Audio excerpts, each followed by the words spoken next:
Hello everyone, সবাই কেমন আছো? আমি তো বেশ ভালোই আছি। তো দেখো, আজ একটা নতুন রেসিপি তোমাদের সাথে শেয়ার করব। তো আমি নিয়েছি 3টে সিদ্ধ ডিম আর অল্প কটা কাঁচা পেঁয়াজ, কাঁচা লঙ্কা, আদা কুচি আর রসুন কুচি। তো চলো এখন কীভাবে কী করে তোমাদের সাথে শেয়ার করি, ভিডিওটি দেখতে থাকো। এইদিকে আমার কিন্তু ডিমগুলো এখন গ্রেট করা হয়ে গেছে। কিন্তু লঙ্কা, আদা, রসুন, পেঁয়াজ, ডিম সব কিছু দিয়ে দিয়েছি। এখন চলো এর মধ্যে কী কী দিই।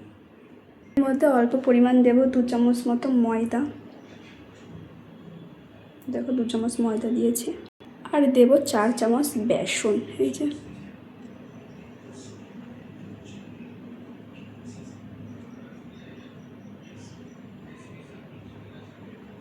তো দেখো, তো এখন দেব লবণ আর দিয়ে দেবো একটু গরম মশলার গুঁড়ো। এই যে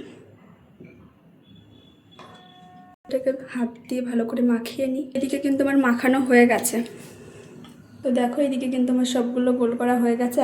কটা করেছি চ্যাপ্টা, কটা করেছি গোল। তো দেখো, এখন দিয়ে দেবো সাদা তেল।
একে একে চলো এখন এগুলোকে ছেড়ে দিই।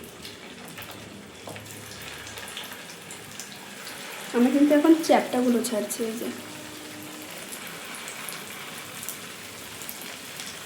এদিকে কিন্তু আমি দিয়ে দিয়েছি। আর এখন গ্যাসের ফ্লেম একদম লো করে রাখবো, নাহলে কিন্তু এটা পুরো পুড়ে যাবে, মানে ভাজা হবে না আর ভিতরে কিন্তু কাঁচা থাকবে। তো চলো ভাজা হোক, তারপর তোমাদেরকে দেখাচ্ছি। বন্ধুরা, এদিকে কিন্তু হয়ে গেছে। চলো এখন প্লেটে সাজিয়ে দিব।